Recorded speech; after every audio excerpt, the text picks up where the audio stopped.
Welcome back. Now, women in South Africa are currently living in fear. This as we mark Women's Day. Gender-based violence is worse than ever. Gender politics professor Amanda Gouws says the government talks about the violence as if it's something external, like a plague. But it has agents, and those agents are men. Well, she joins us live now to discuss this even further. Professor, thank you so much for your time and good morning to you. If I may just start here, is there still any significance to days like these, Women's Day, days of no violence against women and children to you? Well, I think it's very difficult to celebrate these days when there's nothing positive to celebrate. And we've seen that, we've made very little progress with gender equality. The Commission for Gender Equality is dysfunctional. And then gender-based violence, specifically rape, is out of control. So what do we celebrate?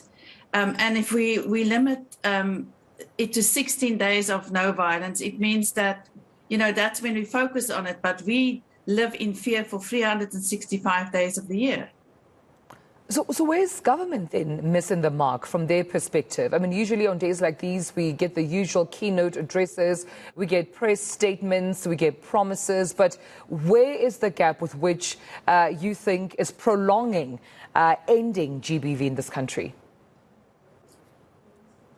Well, we both need long-term and short-term strategies. So now after 2017 hashtag total shutdown, we did accept a national strategic plan on gender-based violence and femicide that needs to be rolled out. And the Ministry for Women, Youth and People with Disabilities are having different celebrations in the provinces where they're going to talk about this rollout.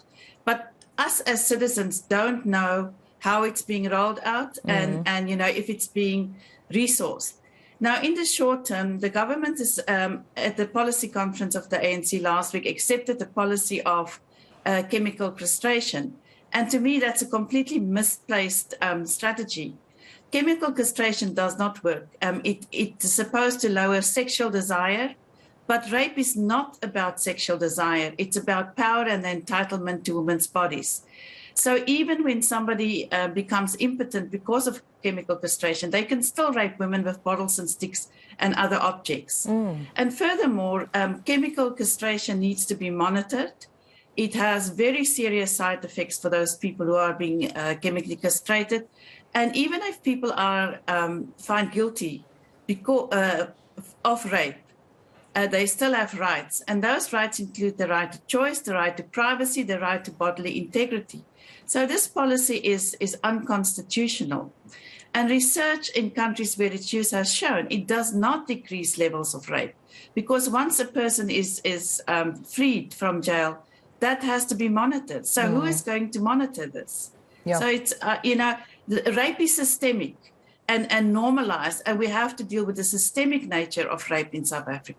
Just still staying on rape and victims of rape, Prof, are you satisfied with the coverage of, when we talk about the 8 young women that were raped while shooting a music video out in West Rand? Do you think the focus has been on that scourge, on that incident, on that problem, or do you think there have been distractions along the way and the shift from that main focus and discussing the scourge of GBV and, of course, rape being one of them as a component?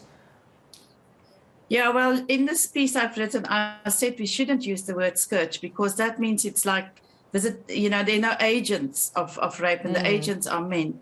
But what we've seen here is that there's a shift from the incident, the horrific incident, to illegal mining. And so women has now become a footnote to illegal mining. And, the police was aware of the Zamas raping women on a regular basis in West Village, but did nothing. So all of a sudden, when you have a horrific incident, government jumps into action and then, they round up 80 or more Zamas, and now it's looking into illegal mining. So what's happened to the plight of these young women who've been raped? And, you have a minister of police saying that one of the survivors was lucky because she was only raped by one man. That shows a total misunderstanding of what rape does to women and the horrific nature of women destroying basically these young lives. So yeah, I think, you know, that right now we're all focusing on the illegal mining. And then if we say all of these foreigners are raping, then we take the focus of the fact that police statistics for rape is between 40 and 60,000 per year, which means that, you know, South African men also rape. But this now sparked, you know, a whole vigilante justice movement against foreigners, some who are not even Zama-Zamas, or some who's not even been involved in crime. So I think it's hugely problematic. And I appreciate you speaking to us about this, Professor Amanda Gouws from Stellenbosch University. That's all the time we have with you this morning.